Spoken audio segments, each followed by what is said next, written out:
नमस्कार साथियों, आप सभी का स्वागत है आपके अपने यूट्यूब प्लेटफॉर्म स्टडीवुड पर। तो कैसे हैं आप सभी? आशा करता हूं आप सभी स्वस्थ होंगे, मस्त होंगे और अच्छे से पढ़ाई कर रहे होंगे। जैसा कि आप सभी को पता ही है, पेट का जो संभावित डेट है 28 और 29 अक्टूबर को है। इन 2 दिनों में पेट का पेपर होगा 2023 वाला। तो आप सभी तैयारी में लगे रहिए और अच्छे से तैयारी करते रहिए, क्योंकि अब बिल्कुल समय नहीं बचा है। और अभी देखिए, जो 2022 पेट के थ्रू से एक वैकेंसी आई थी बीपीओ की, ग्राम पंचायत अधिकारी की, उसकी शॉर्ट लिस्टिंग भी आ गई है। तो उसकी भी तैयारी करते रहिए। और देखिए उसमें कट ऑफ कितना गया है, 69.05% 05 गया है नंबर। ये जनरल, ओबीसी और ईडब्ल्यूएस सबका यही है। तो आप लोगों को पता ही हो गया होगा कि अगर 70 से 80 के बीच में अगर नंबर आते हैं तभी हम लोग कोई वैकेंसीज आती है तो उसमें फॉर्म भर सकते हैं। तो पेट बहुत इंपॉर्टेंट हो जाता है आप सभी के लिए। अगर कोई भी पेपर, कोई भी परीक्षा आयोजित की जाती है यूपी ट्रिपल एस सी आयोग द्वारा, तो उसमें अगर पेट में अच्छे नंबर हैं तभी आप लोग उसमें भागीदार बन पाएंगे, तभी पार्टिसिपेट कर पाएंगे, अदरवाइज पार्टिसिपेट भी नहीं कर पाएंगे। तो आप लोग अच्छे से तैयारी कर लीजिए, अभी भी बहुत समय है। तो इसी एग्ज़ाम्स को देखते हुए हम लेकर आए थे पीवाई की सीरीज़ को, जो अब चला रहे हैं हम लोग, जिसमें टॉप 20 प्रश्नों को सम्मिलित किया जाता है, जो कि किसी न किसी आयोग द्वारा किसी न किसी परीक्षा में पूछे गए प्रश्न होते हैं और जिनके आने की भी संभावना बार बार बनी रहती है और बार बार आते भी है, रिपीट होते हैं। उन्हीं प्रश्नों को ही रखा गया है। तो आज की इस क्लास में हम लोग देखेंगे भौतिक विज्ञान के टॉप 20 प्रश्नों को। तो आइए शुरुआत करते हैं आज की क्लास की और देखते हैं हम लोग फिजिक्स के जो प्रश्न हैं जो बार बार पूछे जा रहे हैं उनको। तो देखेंगे सबसे पहले हमारा क्वेश्चन क्या कहता है। तो पहला प्रश्न हमारा कहता है, किसी वस्तु को उसके फोकस और वक्रता के केंद्र के बीच एक बिंदु पर अवतल दर्पण के सामने रखा जाता है तो बनने वाली छवि कैसी होगी। यह मोस्ट इंपॉर्टेंट प्रश्न है, यहाँ से प्रश्न जरूर से पूछा जाता है। तो इसको देख लीजिएगा एक बार। क्या कहता है? कहता है कि वस्तु को उसके फोकस और वक्रता केंद्र के बीच में रखा जाता है। ठीक है, जैसे ये उत्तल अवतल दर्पण की बात करता है तो अवतल दर्पण कैसे बनता था? ऐसे बनता था ना। तो फिर ये कैसे होता है? तो यहाँ पे उसका क्या होता है, वक्रता केंद्र होता है और फोकस यहाँ कहीं होता है। इसके बीच में अगर वस्तु रखी है तो इसका कैसा प्रतिबिंब बनेगा, तो उसको पूछ रहा है। तो प्रतिबिंब कैसा इसका बनेगा? तो इसका प्रतिबिंब बनेगा वास्तविक और उल्टी। ठीक है, ये हो जाएगा वास्तविक और उल्टी, अर्थात ऑप्शन 1 सही हो जाएगा। इसको याद रखना। फिर आगे देखेंगे, अगला प्रश्न हमारा कहता है, प्रश्न नंबर 2, कि माध्यम में ध्वनि तरंगों की प्रकृति कैसी होती है। मोस्ट इंपॉर्टेंट प्रश्न है, आज के प्रश्न बहुत इंपॉर्टेंट है, इनको बहुत ध्यानपूर्वक देखिएगा क्योंकि यहाँ से बहुत बार पूछे गए प्रश्न हैं। तो ये जो क्या कहता है कि ध्वनि की तरंगें कैसी प्रकृति की होती हैं, तो ये केवल अनुदैर्ध्य तरंग की होती हैं। तो इनको भी याद रखिएगा, केवल अनुदैर्ध्य। ठीक है, ऑप्शन 4 सही हो जाएगा। फिर आगे देखेंगे, अगला प्रश्न हमारा कहता है, पानी के भीतर की वस्तुओं द्वारा उत्पन्न ध्वनियों को प्राप्त करने के लिए उपयोग किए जाने वाले उपकरण को निष्क्रिय प्रणाली कहा जाता है। तो क्या प्रणाली कहा जाता है? अगर उस उपकरण को ज्ञात करने के लिए जो पानी के अंदर है, तो इसको ज्ञात करने के लिए हम लोग इसको कहते हैं सोनार।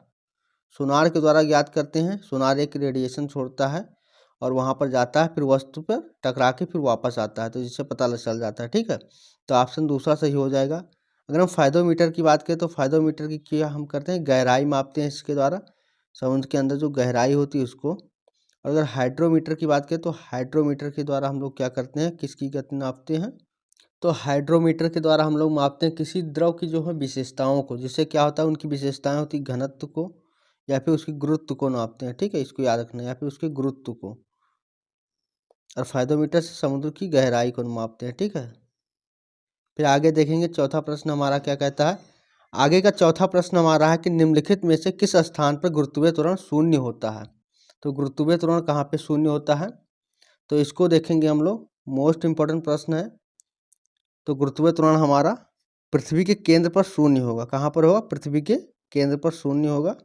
ठीक है, तो यहाँ पे ऑप्शन हमारा चौथा सही हो जाएगा, पृथ्वी के केंद्र पर क्या होता है, शून्य होता है। फिर आगे देखेंगे 5 नंबर प्रश्न। अगला प्रश्न हमारा कहता है, किसी द्रव की कुछ विशेषताओं जैसे कि घनत्व या विशिष्ट गुरुत्व मापने के लिए उपकरण का नाम क्या है। तो जल्दी से कमेंट करके बताइए, क्योंकि अभी हमने बताया था इसको आगे पहले प्रश्न में ही कि क्या होता है, इसको किसके द्वारा नापते हैं। अगर हम बात करें लैक्टोमीटर से, तो लैक्टोमीटर से क्या नापते हैं हम लोग? दूध, जो दूध होता है उसकी शुद्धता को मापते हैं, ठीक है। तो यहाँ पर क्या हो जाएगा ऑप्शन, आप लोगों ने कमेंट किया होगा, तो यहाँ पे हो जाएगा पहला सही हो जाएगा हाइड्रोमीटर, ठीक है। पहला ऑप्शन सही होगा हाइड्रोमीटर। आगे देखेंगे, अगला प्रश्न हमारा कहता है बार चुंबक के केंद्र में चुंबकत्व होता है। अब यहाँ पे कैसा होता है उसकी प्रकृति बतानी है कि बार चुंबक के केंद्र में चुंबकत्व कैसा होता है। तो यह हमारा कैसा हो जाता है? शून्य होता है। ऑप्शन दूसरा सही होगा, शून्य होता है, ठीक है, याद रखना शून्य होता है। आगे देखेंगे 7 नंबर प्रश्न। 7 नंबर प्रश्न कहता है कि श्वेत प्रकाश का कौन सा रंग कांच के प्रिज्म से कम विचलित होता है? तो ये याद रखना कौन सा रंग हो जाएगा, आप लोगों को पता ही होगा जनरली, क्योंकि लाल रंग होता है ये, क्योंकि लाल रंग सबसे कम प्रचलित होता है, इसीलिए इसको हम लोग यूज भी करते हैं किसमें? संकेत के रूप में, कहीं भी संकेत देने के लिए यूज करते हैं, कहीं भी हो, ठीक है। तो लाल रंग कम से कम विचलित होता है, इसको याद रखना, और सबसे ज़्यादा बैंगनी रंग विचलित होता है, ठीक है। विबग्योर याद रखना, विबग्योर, ठीक, ये इसका रंगों का कलर का जो है रंगों का अनुक्रम होता है ये इंद्रधनुष में, ठीक है। फिर याद करेंगे हम लोग 8वां प्रश्न हमारा है कि निम्नलिखित में से कौन सा एक अदिश राशि नहीं है? देखिए मोस्ट इंपॉर्टेंट प्रश्न है, अदिश राशि नहीं है। आज के जो 20 प्रश्न है, 20 के 20 ही प्रश्न बहुत ही अच्छे प्रश्न हैं, बहुत ही उच्च लेवल के हैं।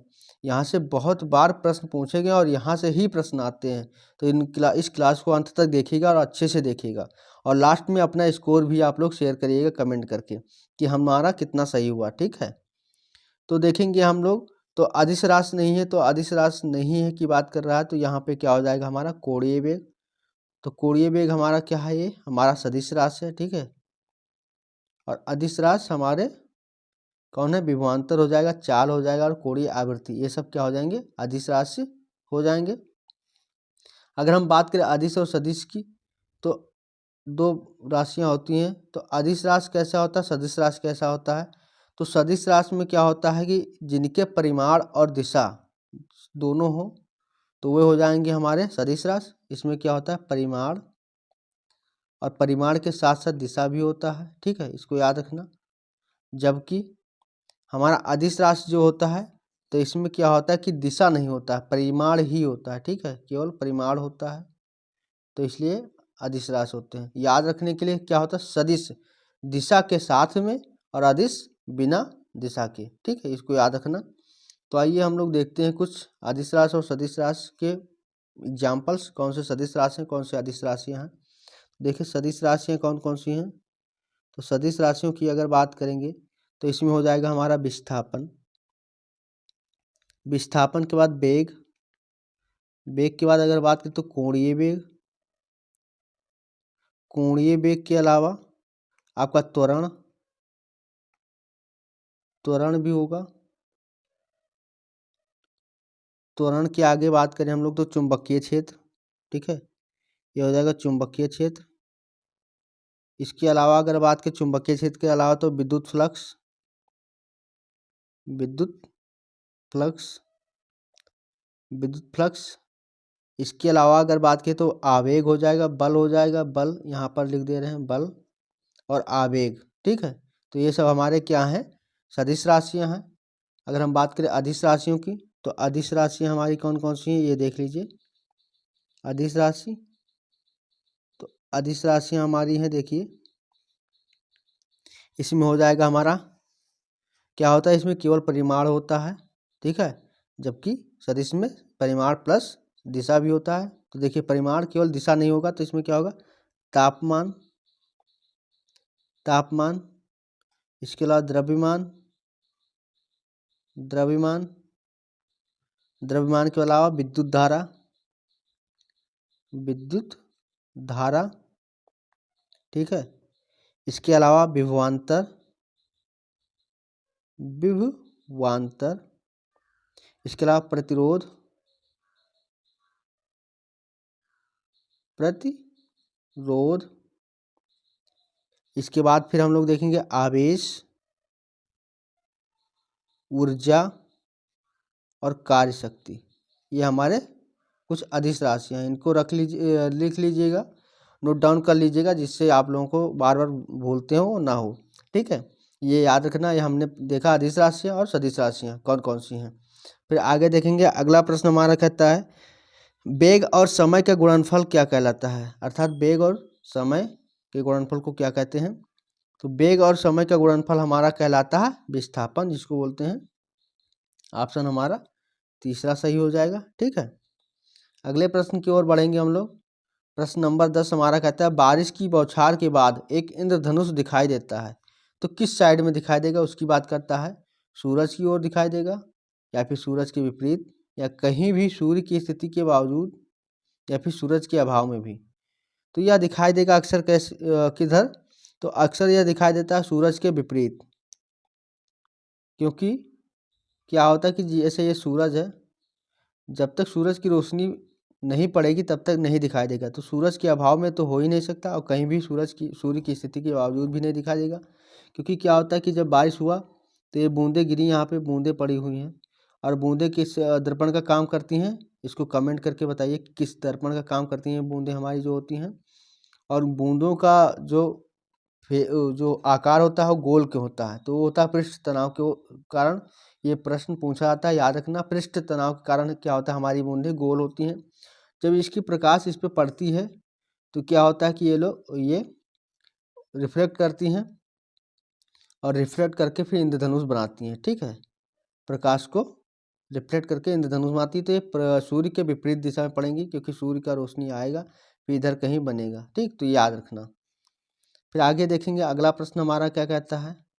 अगला प्रश्न हमारा कहता है कि एक वस्तु की संवेग डॉट या डैश पर निर्भर करता है, तो किस पर निर्भर करेगा, संवेग किस पर निर्भर करेगा। ऑप्शन हमारा तीसरा सही हो जाएगा कि पिंड का द्रव्यमान और वेग दोनों पर निर्भर करता है। ऑप्शन तीसरा हो जाएगा, क्योंकि एक वस्तु का संवेग हमारा पिंड और द्रव्यमान के वेग और द्रव्यमान और वेग दोनों पर निर्भर करता है। आगे देखेंगे, अगला प्रश्न हमारा है कि निम्नलिखित में से कौन सा एक बल नहीं है।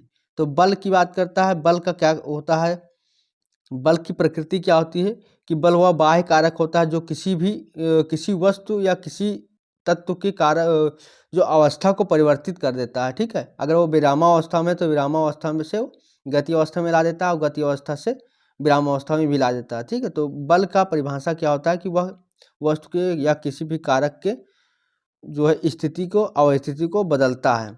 तो इसमें क्या हो जाएगा कि जो बल नहीं है, तो इसमें हम लोगों ने देखा था। तो यह प्रश्न हो जाएगा हमारा आंसर इस प्रश्न का द्रव्यमान, क्योंकि द्रव्यमान क्या होता है, यह बल नहीं होता है। ठीक है, बाकी सब बल होते हैं, तो इसको याद रखिएगा। यहाँ पे ऑप्शन हमारा तीसरा सही हो जाएगा। आगे देखेंगे, अगला प्रश्न हमारा कहता है क्रेस्कोग्राफ का आविष्कार किसके द्वारा किया गया था।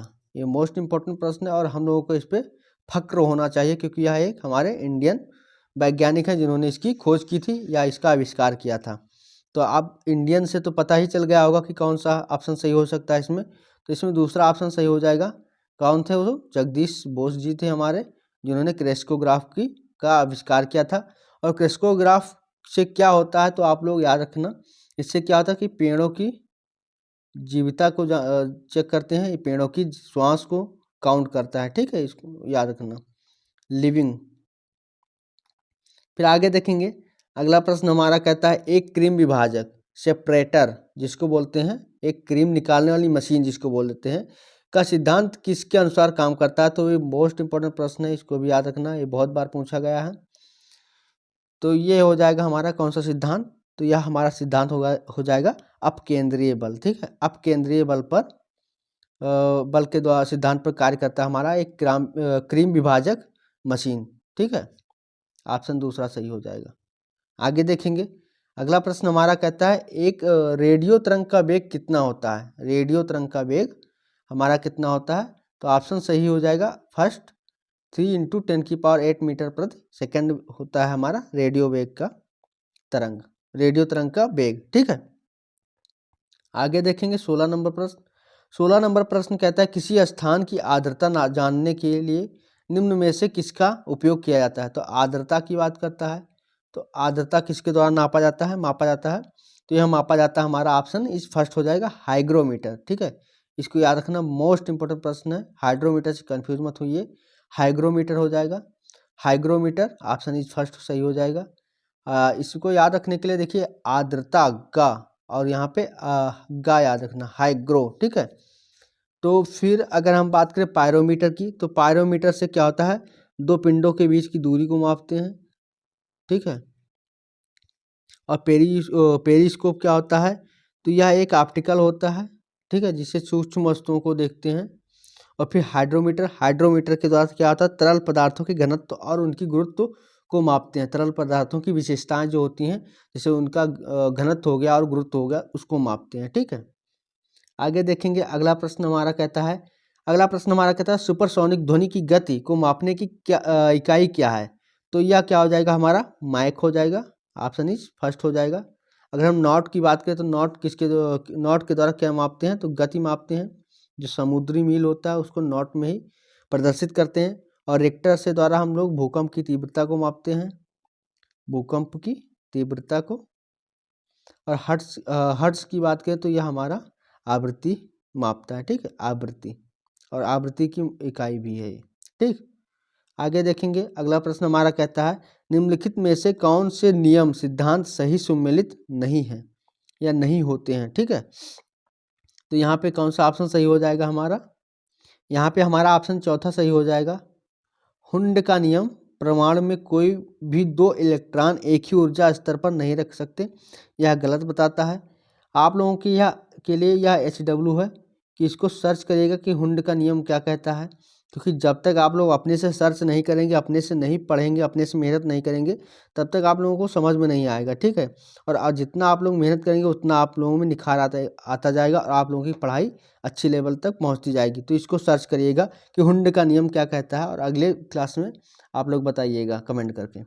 ठीक है, फिर देखेंगे हम लोग अगला प्रश्न कहता है, कितने माप से अधिक ध्वनि को शोर या फिर शोर जिसको बोल देते हैं हम लोग ध्वनि प्रदूषण का नाम दिया जाता है। ठीक है, तो कितने माप से अधिक होता है, तो आप लोग याद रखिएगा कि ध्वनि को किस में मापते हैं, तो डेसिबल में मापते हैं, जो कि यहाँ पे दिया हुआ है डेसिबल में। ठीक है, यहाँ पे डाप्सन भी दे देता है, तो डाप्सन नहीं होगा, ऑप्शन में डाप्सन गलत हो जाएगा। ठीक है, इसके द्वारा ओजोन को मापते हैं। ठीक है, तो यहाँ पर क्या हो जाएगा कि हमारा जो है ध्वनि जो है इतने लेवल के बाद एक मानक तय किया गया है कि उस मानक के बाद हमारा ध्वनि शोर हो जाएगा या फिर ध्वनि प्रदूषण होने लगेगा। तो यहाँ पर क्या हो जाएगा, ऑप्शन हमारा 80 फर्स्ट सही हो जाएगा। 80 डेसिबल के बाद मोस्टली 60 डेसिबल ही अच्छा माना गया है। ठीक है, इसको याद रखना कि 60 डेसिबल के बाद हमारा क्या होता है, ध्वनि प्रदूषित होने लगता है, ध्वनि शोर में बदल जाता है। ठीक है, कुछ यहाँ पे पूछ लेता है कि कौन सा ध्वनि कितने डेसिबल का होता है, तो याद रखिएगा ये शांत संगीत होता है, जो शांत संगीत हो गया, या फिर फुसफुसाहट में बात करते हैं आप लोग, तो फुसफुसाहट, तो इसकी 30 dB होती है, 30 डेसिबल होता है। ठीक है, अगर फिर बात करें हम लोग औसत घरेलू शोर, जो कि घर पे क्या जब काम वगैरह होता रहता है जो कि, तो उसमें कितना शोर होता है, तो ये हो जाएगा हमारा औसत घरेलू में 40 dB। ठीक है, 40 डेसिबल होता है। इसके अलावा अगर हम लोग बात करें सामान्य बातचीत की, तो सामान्य बातचीत में हमारा कितना होता है, सामान्य बातचीत में हमारा 60 होता है, 60 dB। ठीक है, तो इसको याद रखिएगा। इसके अलावा अगर हम बात करें भारी ट्रक, तो भारी ट्रक का शोर जो होता है 85 से 100 dB के बीच में होता है। ठीक है, तो इसको याद रखना, ये कई बार पूछे गए हैं इसलिए हमने लिखवा दिया यहाँ पर। फिर आगे देखेंगे अगला प्रश्न हमारा क्या कहता है, अगला प्रश्न ये लास्ट प्रश्न होगा, पावर स्ट्रिप क्या है। देखिए पावर स्ट्रिप क्या होता है, आप लोग यहाँ पे इंग्लिश में लिखा हुआ है तो इसलिए आप लोग को समझ में नहीं आ रहा होगा, ये बहुत सिंपल सा चीज़ है। तो देखेंगे हम लोग, क्या एक विद्युत उपकरण है जिसका उपयोग एक दीवार आउटलेट की क्षमता का विस्तार करने के लिए किया जाता है, तो ये गलत हो जाएगा। फिर कहता है यह इलेक्ट्रॉनिक उपकरणों के लिए विद्युत आपूर्ति प्रदान करता है, ये भी गलत हो जाएगा। चौथा कहता है इसका उपयोग इनपुट सिग्नल के विभवांतर धारा शक्ति को बढ़ाने के लिए किया जाता है, तो ये भी गलत हो जाएगा। इस प्रकार से हमारा ऑप्शन दूसरा सही हो जाएगा। यह होता है यह कई घटकों को एक पावर आउटलेट में प्लग करता है, ठीक है। ये ऐसे याद रखिए, जो हमारा बोर्ड होता है, कोई बोर्ड, ठीक है, जिसमें कई प्लग लगा सकते हैं एक साथ, और उसको एक मेन स्विच से लगा देते हैं, उसमें इलेक्ट्रिक धारा प्रवाहित होने लगता है, और फिर उसमें कई प्लग होते हैं, ठीक है। तो कई प्लग होते हैं, जो ऐसे ऐसे करके सर्किट होते हैं, जिसमें और इसको बोर्ड मान लीजिए, जो बोर्ड बोलते हैं आप लोग आम भाषा में, तो वही होता है ये पावर स्ट्रिप, ठीक है, याद रखना। तो यह क्या हो जाएगा, हमारा ऑप्शन दूसरा सही हो जाएगा। तो ये हमारे आज के टॉप मोस्ट 20 प्रश्न थे, जिनको हमने देखा। ये भौतिक विज्ञान से पूछे गए प्रश्न थे। यहाँ से प्रश्नों के आने की संभावना बहुत ज़्यादा है, तो आप लोग एक बार इसको फिर से देख लीजिएगा, और अपने दोस्तों में अधिक से अधिक इसको शेयर करिए, ताकि सभी विद्यार्थियों को इसका लाभ मिल सके। तो आज की क्लास यहीं तक थी, और तब तक के लिए पढ़ते रहिए, मस्त रहिए, और हमारे साथ जुड़े रहिए। धन्यवाद। जय हिंद, जय भारत।